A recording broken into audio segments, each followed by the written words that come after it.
Karen Dion, and I'm the author of 2 novels of psychological suspense.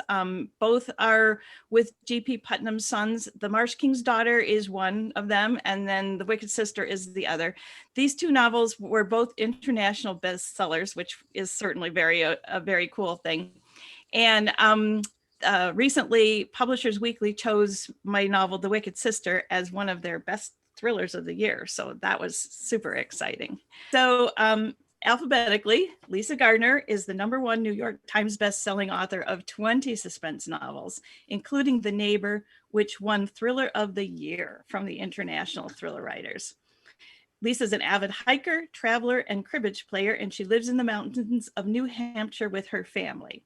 Her most recent novel, Before She Disappeared, just published January 19. So she's on tour right now, and we're lucky to have her as part of a backroom event.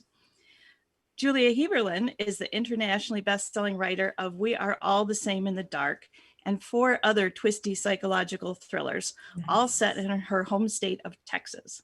A former journalist, she will do anything to make sure her research is accurate, including standing outside the Texas death house during an execution. So that might be the sort of thing you might want to ask her more about when we're in the breakout rooms. Joe Ide is a LA native and the author of the critically and commercially acclaimed IQ series, inspired by his early experiences and his love of Sherlock Holmes. Smoke is the latest installment in the IQ, or Isaiah Quintabi, did I say that correctly, series? Yes, you did. And it will publish this February. New York Times called John McMahon's debut novel, The Good Detective, pretty much perfect, and listed that book and its follow-up, The Evil Men Do, on their top 10 crime novels of 2019 and 2020. Nice. Yeah, isn't that fantastic? John's series is Southern Noir, set in Georgia, even though he lives in California with his wife, 2 kids, and 2 rescue animals. As a day job, he's an advertising creative director. And his next novel, A Good Kill, is coming out in June. I just got an advance copy and I can't wait to dive in. So let's go ahead and play our game of 20 questions. We actually have backspace cards with the questions on the other side. So these are random. I promise they're easy, unless they're not, but we'll do our best with it. So John, I'm going to start with you. What book made you want to be a writer? Oh, wow. There's a bunch, but there's a book called, what's it called? It's called Been Down So Long Looks Like Up to Me. Probably no one's ever heard of it. Maybe you have. It's kind of a rambling coming of age book that just had a great voice to it, and read that and kind of fell in love with that. And it's the only book by the author whose name I can't recall right now, because I think it's, is it Farina is his last name, and he got actually thrown from a motorcycle on coming back from the debut party, so never wrote again. Oh, yeah. wow. So a little bit of a dark turn to that story. Richard Farina. Okay. Yeah. Thank you. Lisa, when do you feel the most creative? First thing in the morning. Like, try to get up and get straight to the computer. I feel like once you start thinking logically, bad things happen. Best to just get straight there.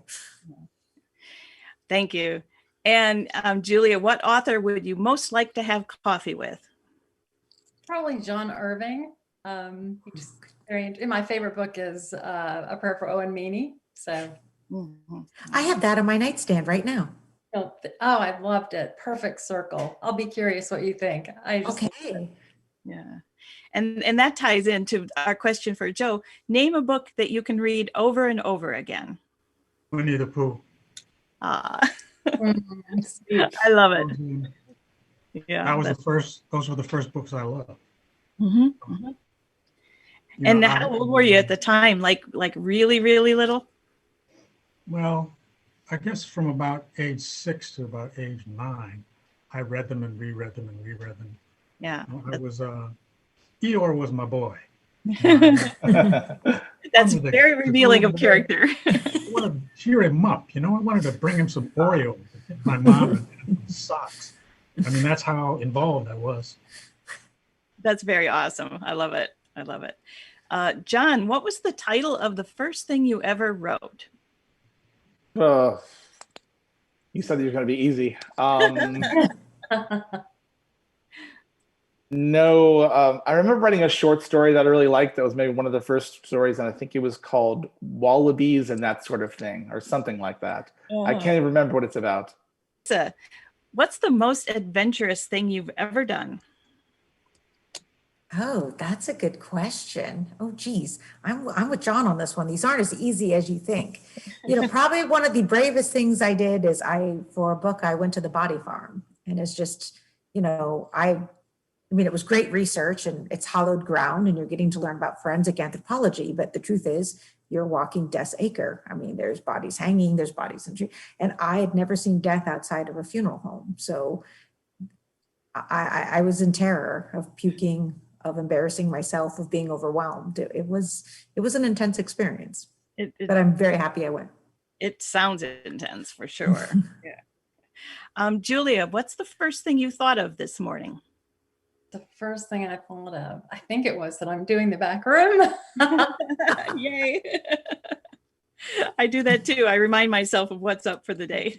And it was a poem too. I've been reading poetry, and an Emily Dickinson poem kind of came to me a little too. Oh, Hope is a thing with feathers, that one. So that's lovely.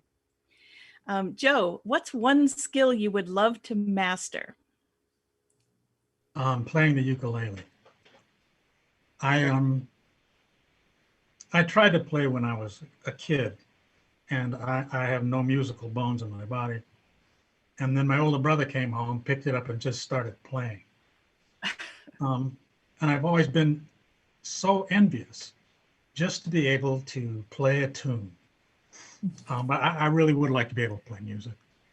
Well, during the pandemic is a good time to learn to play a musical instrument or do other things, right? Yes, indeed. Yeah. We're around to you, John. Do you have any hidden talents? Hidden. So I make pretty good chocolate chip cookies, and that's one. And then something I've been trying to get better at is cutting hair during the pandemic. I've been cutting my hair and cutting my son's hair. There have been, I would say I'm 2 for 3. About every third one goes bad. That's great. Lisa, what fictional character would you want to spend a day with? Ooh. Oh, gosh, that's a hard to pick because there's some really great ones out there. Trying to think through the literary stuff too. We read so much, so many things, but you know what? I'm going to go with the popped in my head, Clarice Starling from Silence of the Lambs. Mm-hmm. The rookie profiler who's still learning it all, but has a great inner moral compass. That'd be fun. I think she'd be awesome too. Julia, what have you learned about yourself from being a writer? I think there's a lot more dark, intense stuff inside me than I knew about. I think writing is pretty intense therapy. So when people tell me that they can't write or they don't have the imagination, I think it's simply because they haven't put their fingers to the keyboard to discover what is really in there. Nice. And Joe, what's the most difficult thing about writing a book? For me, it's not the writing, it's just staying in my seat. I don't think there's any such thing as writer's block. Writer's block means you just got out of your chair. So staying there and focusing for hours on end is really tough for me. And John, by the way, try the Flowbee. George Clooney cuts his hair with a Flowbee. I heard that. Yeah. Apparently it works. Yeah. Very good. So before we go into the breakout rooms, the authors are prepared to recommend a book that they read recently that they think everybody should read. So John, let's start with you. What book are you recommending tonight? Yeah, and I don't have the book with me, but I'll show you a picture of it. I don't know if there's a glare on my phone, but it's Catherine Center's Things You Save in a Fire, which is not the sort of book I normally read, and I loved it.